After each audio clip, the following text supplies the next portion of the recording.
المشاهدون الأكارم، سعدتم أوقاتنا أينما كنتم بكل خير. نشرة الأخبار نقدمها لكم من تلفزيون دولة إريتريا، نستهلها كالعادة بأهم وأبرز العناوين.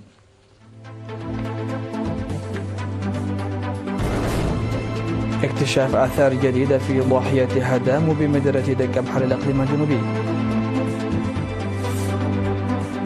الثروة الحيوانية تنمو كما ونوعا في مديرية تسني إقليم القشبركم. وزارة التعليم تفيد بأن تكريم الطلاب المتفوقين يسهم في نجاح العملية التعليمية. غرق وفقدان ما يقرب من 250 شخصا في انقلاب قارب بالكونغو. مناورات روسية بيلاروسية وقلق غربي متصاعد.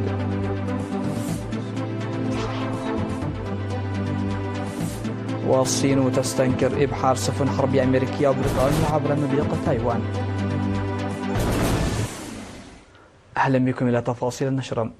أحدثت أعمال الحفر التي أجريت في ضاحية هدام ومديرية دك بحر بالإقليم الجنوبي أحدثت اكتشاف آثار جديدة تشمل الآثار التي تم العثور عليها عند سفح تل هدام مجموعة متنوعة من الفخار والأحجار الكريمة والمجوهرات بالإضافة إلى العظام. وأفاد عالم الآثار وقائد أعمال الحفر في الإقليم الدكتور صقاي مدين لوكالة الأنباء الإريترية أنه يتم اكتشاف العديد من الآثار والقطع الأثرية جنبا إلى جنب مع برامج التنمية التي يتم تنفيذها في مديرية دك بحر.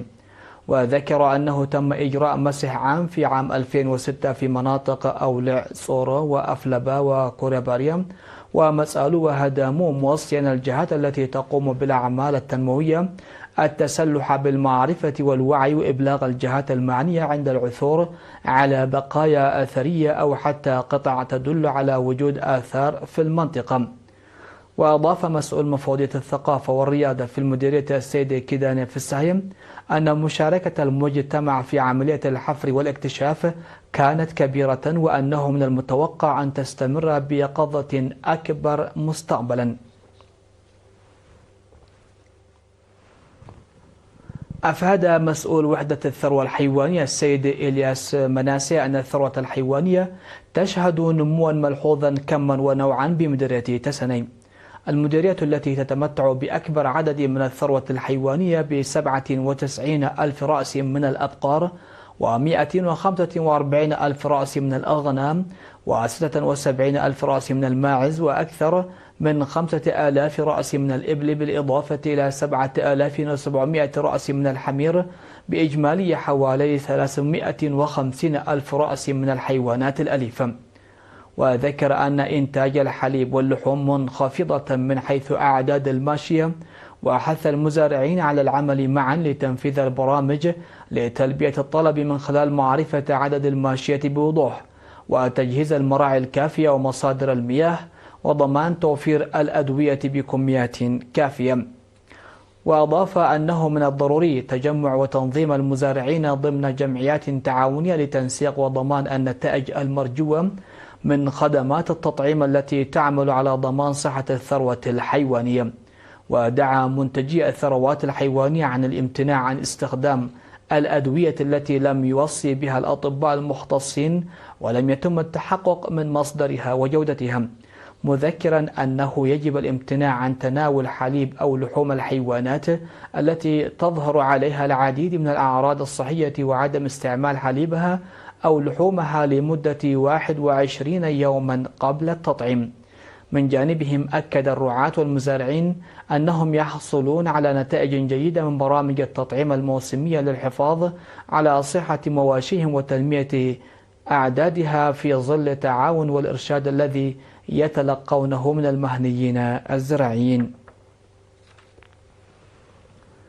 قامت إدارة مديرية صنعاء بالتعاون مع مكاتب التعليم ومكتب الاتحاد الوطني للشباب والطلبة بتوزيع جوائز سويرة على 71 متفوقا من منتسبي الدفعة 37 للخدمة الوطنية الذين حصلوا على درجات عالية في امتحان شهادة الثانوية الوطنية. وفي الحفل الذي أقيم يوم 12 من سبتمبر قال مسؤول مكتب التعليم في المديرية الأستاذ عمر الدين محمد إنه من الواجب الأخلاقي تكريم الطلاب المتفوقين والاعتراف بإنجازاتهم، موصيا إياهم تجنب السلوكيات السلبية التي تعيق تقدمهم الأكاديمي والمهني. وذكر أن البرنامج يلعب دورا في تحسين التحصيل الجامعي والأداء الأكاديمي للطلبة من خلال غرس الاجتهاد والروح التنافسية البناءة في نفوسهم، ودعا الطلبة إلى تكثيف جهودهم للتفوق في دراستهم الجامعية المقبلة. وأشار مسؤول عملية التعليم الأستاذ برهان يوحنس إلى أن هذا الإنجاز هو نتيجة مشتركة لجهود الطلاب والمعلمين وأولياء الأمور.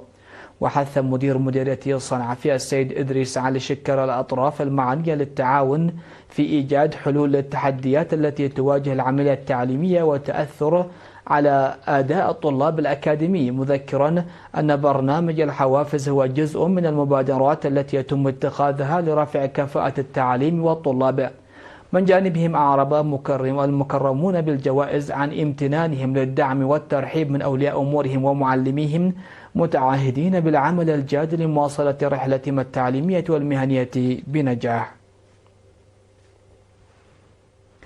دعا ممثل وزارة التعليم السيد بطرس حيل مريم إلى تكريم الطلاب المتفوقين في الامتحانات الوطنية للمرحلتين المتوسطة والثانوية، كونها تعمل على تشجيع الطلاب وتحفيزا للطلاب الآخرين من أقرانهم.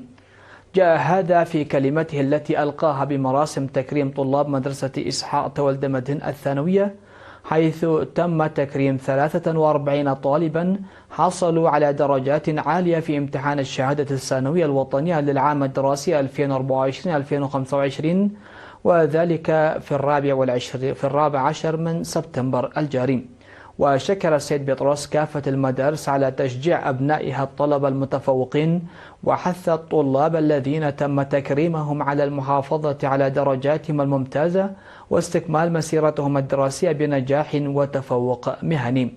في غضون ذلك كرمت مدرسة لمعت وسنبل الواقعتين بأسمرة ومدرسة إبراهيم سلطان الثانوية الواقعة في مديرية قلا نفحي كرمتا طلابهما المتفوقين من منتسبي الدفعة 37 للخدمة الوطنية في مراسم الحفل التي أجرتها يومي 13 و14 من سبتمبر الجاري. وتفيد الأنباء الواردة تكريم مدرسة لمعت 39 طالبا ومدرسة سنبل 19 طالبا أحرزوا الدرجة الكاملة 4، لتكرم 64 طالبا بالإجمال ممن أحرزوا 3 درجات فما فوق في امتحانات الشهادة الثانوية. كما كرمت مدرسة إبراهيم سلطان 58 طالبا حصلوا على درجات البكالوريوس، و38 طالبا حصلوا على درجات الدبلوم الجامعي في المراسم التي أجريت اليوم 14 من سبتمبر. مشاهدينا، فاصل قصير من ثم نعود لنتابع الأنباء على الصعيد العالمي.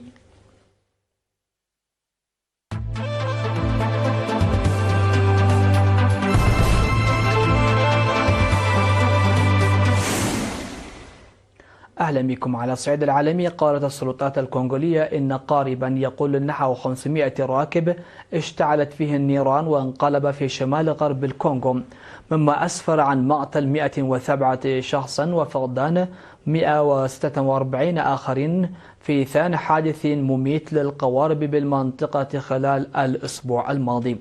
وأفادت وزارة الشؤون الإنسانية الكونغولية في تقرير بأن الحادث الأخير وقع في نهر الكونغو في منطقة لوكوليلا بمقاطعة إكواتور، وجاء هذا الحادث بعد يوم من مقتل 86 شخصا وفقدان عدد آخر في حادث قارب منفصل بالمقاطعة، لتصل حصيلة الوفيات إلى 200 شخص تقريبا.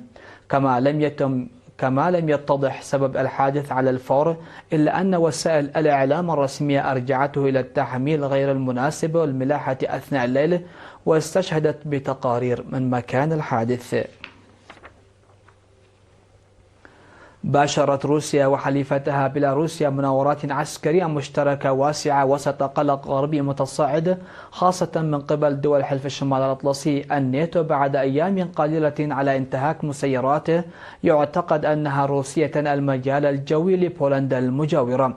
ووفقا لوزارة الدفاع الروسية تشمل هذه المناورات عمليات تتعلق بإدارة الوحدات العسكرية في إطار الرد على أي عدوان وتوجيه القوات إلى استعادة وحدة وسلامة أراضي روسيا وبيلاروسيا. وتحمل المناورات اسم غرب 2025 في إشارة إلى أنها تجري غرب حدود التحالف الروسي البيلاروسي، إضافة إلى بحر بارتنس وبحر البلطيق، وتستمر حتى الثلاثاء المقبل.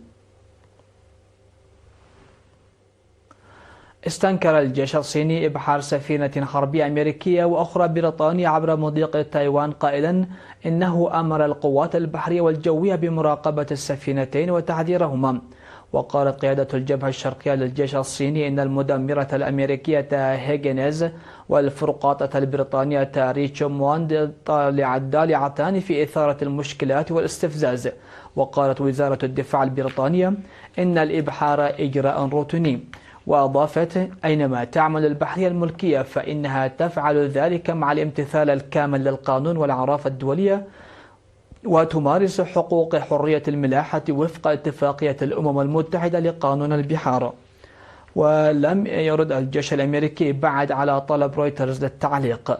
وكان السفينتان حربيتان إحداهما كندية والأخرى استرالية أبحرتا الأسبوع الماضي أيضا عبر المضيق. الخبر الأخير في هذه النشرة، ذكرت وكالة الأنباء المركزية الكورية الرسمية أن الزعيم الكوري الشمالي كيم جون أون قال إن بلاده ستطرح سياسة التطوير المشترك للأسلحة النووية والقوة العسكرية التقليدية خلال اجتماع مهم مقبل للحزب الحاكم. وأضافت الوكالة نقلا عن كيم خلال تفقده مراكز أبحاث أسلحة أن المؤتمر التاسع لحزب العمال الكوري سيطرح سياسة المضي قدما في بناء القوات النووية والقوات المسلحة التقليدية في آن واحد في مجال بناء الدفاع الوطني.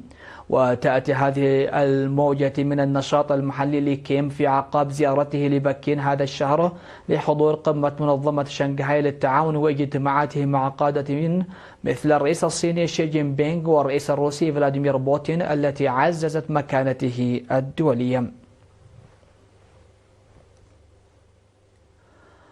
نختم نشرة هذا المساء بأهم ما جاء فيها.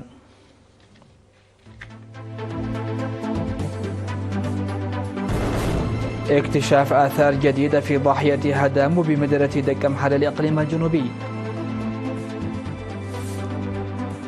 الثروة الحيوانية تنمو كما ونوعا في مدينة تسني إقليم القشبركم.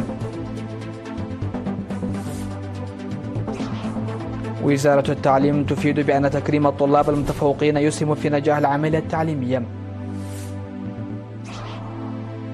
غرق وفقدان ما يقرب من 250 شخصا في انقلاب قارب بالكونغو. مناورات روسيا بيلاروسيا وقلق غربي متصاعد.